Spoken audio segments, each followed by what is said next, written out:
በዛሬ ቪዲዮአችን ዲጂታል ማርኬተሮች ስራቸውን ለመስራት በሚስጥር የሚጠቀሙባቸው ቱሎች አሉ። እነሱን አንድ በአንድ እናያለን። የመጨረሻውን ትወዱታላችሁ። በመጀመሪያነት የምናየው ሜታ ቢዝነስ ስዊትን ነው። ይህ ቱል ፌስቡክን፣ ኢንስታግራምን፣ ሜሴንጀርን እንዲሁም ማለፍ ሲልን ዋትሳፕን ኮኔክት አድርገን ልክ እንደ አንድ ፕላትፎርም ከአንድ ቦታ ጋር ማኔጅ እንድናደርጋቸው ያግዘናል። በጣም ፓወርፉል እና ላጠቃቀም ምቹ የሆነ ኔቲቭ የሶሻል ሚዲያ ፕሮፋይል ማኔጅመንት ቱል ነው። ይህ ቱል በጣም ትልቅ ከመሆኑ የተነሳ በጣም ብዙ ፊቸሮች አሉት።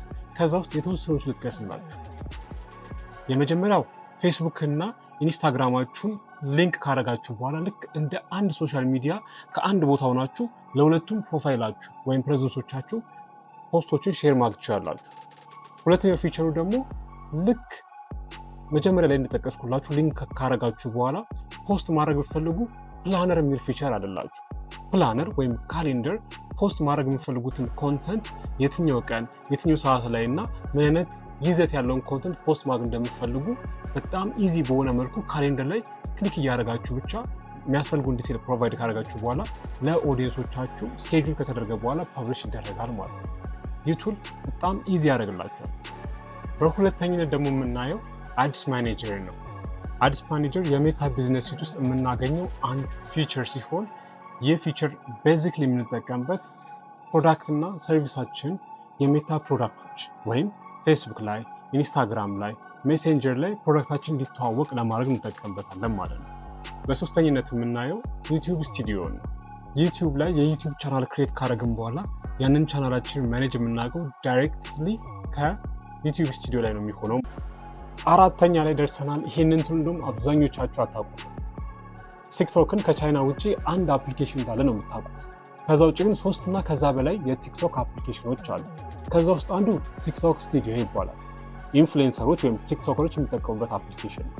ይሄን አፕሊኬሽን የምንጠቀምበት ቪዲዮ ወይም ሪልስ ከሰራችሁ በኋላ ቪዲዮአችሁን አፕሎድ ለማድረግ ምቹ ስለሆነ ይሄን አፕሊኬሽን ይጠቀማል። ፎር ክሬተርስ ነው የተሰራው በዋነኝነት።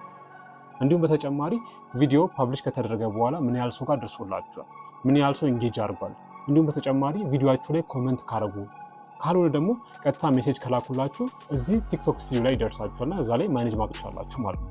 ሌላኛው አፕሊኬሽን ደግሞ ቲክቶክ ቢዝነስ ስዊት ይባላል። ልክ እንደ ሜታ ቢዝነስ ስዊት አይነት ፕላትፎርም ሲሆን የመጀመሪያው ለኮንተንት ክሬተሮች ነው፣ ይሄኛው ደግሞ ለቢዝነሶች ነው የተሰራው። ስለዚህ የመጀመሪያው ሞባይል አፕሊኬሽን አለው፣ ይሄኛው ሞባይል አፕሊኬሽን የለውም፣ ዌብ ላይ ነው የምትጠቀሙት።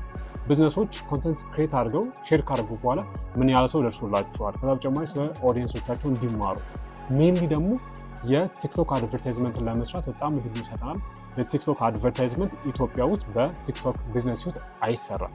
የሚሰራበት መንገድ አለ። ይህን መንገድ በሌላ ቪዲዮ ከቨር አደርግላችኋለሁ፣ ግን ስቲል ይህን ፊቸር ተካቶለታል ማለት ነው። አምስተኛ ላይ ደርሰናል። ይህ ቱል ወርድፕረስ ነው።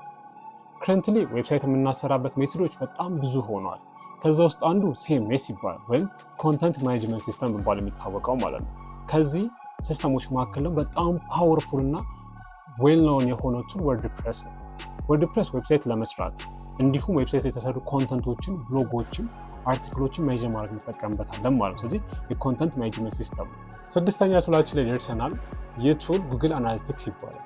አንድ ካምፓኒ ዌብሳይት ካሰራ በኋላ ዌብሳይቱ ምን ያህል ሰዎች እየጎበኙት ነው፣ ከዛ ደግሞ ለምን ያክል ጊዜ ቆይተዋል፣ የትኛውን አርቲክል ወይም የትኛውን ፔጅ በደንብ እየጎበኙ ያለው የሚለው ነገር አንደርስታንድ ማድረግ አለበት ማለት ነው። ይሄን አንደርስታንድ ካደረገ በኋላ ማለት ይችላል የዌብሳይቱን የቪዚተሮች ኤክስፒሪየንስ ማሻሻል ይችላል። አንድ ሁለተኛ ደግሞ ሞር ኮንተንት ፕሮዲስ እያደረገ ዌብሳይቱ ላይ ገንዘብ መስራትና ኦዲየንሱን ወደ ከስተመርነት እንዲቀየር ከዛ በተጨማሪ ደግሞ አንደርስታንድ አድርጎ ለተለያየ ለቢዝነስ ዲሲሽን መጠቀም ይቻላል ማለት ነው ይሄን ቱል በመጠቀም። ስለዚህ ለካምፓኒ ዌብሳይት ስታሰሩ ከጉግል አናሊቲክስ ጋር ኮኔክት ማድረጋችሁና ያለውን ፐርፎርማንስ ትራክ ማድረጋችሁ እርግጠኛ ነው። ይህንንም የሚያደርጉት በጣም ጥቂት የሆኑ የዲጂታል ማርኬተሮች ናቸው። ሰባተኛው ቱላችን ላይ ደርሰናል። ይህ ቱል ዲጂታል ማርኬተሮች እንደ ጓደኛቸው እንዲሁም እንደ አሲስታንታቸው የሚጠቀሙበት ቱል ነው። አዎ እንደገመታችሁት ልክ ነው። ቻትጂፒቲን ዲጂታል ማርኬተሮች ኮንተንት ክሬት ለማድረግ አይዲያዎችን እንዲሰጣቸው ከዛ ደግሞ ጥሩ የሆነ የዲጂታል ማርኬት ስትራቴጂ ዴቨሎፕ እንዲያደርግላቸው ይጠቀሙበታል። ከዛም ማለፍ ሲል ደግሞ የዌብሳይት አርቲክሎች፣ የኢሜይል ኮንተንቶች እና በተጨማሪ በጣም አሪፍ የሆነ ኢምፕሊመንታብል እና የተሻለ ይዛት የሚያመጣ የዲጂታል ማርኬቲንግ ስትራቴጂ ቀርጾ ይሰጠናል ማለት ነው። ይህን ነገር ሲያደርግልን ግን አንድ ነገር ያስፈልገናል ከዲጂታል ማርኬተሮች። ምን እንደምንፈልግና በምን አይነት መልኩ መለስ እንዳለብን በትክክለኛው መንገድ ከሰጠነው ቻትጂፒቲ የሚያስፈልገንን ከአሲስታንትን በላይ ሆኖ ያገለግለናል ማለት ነው።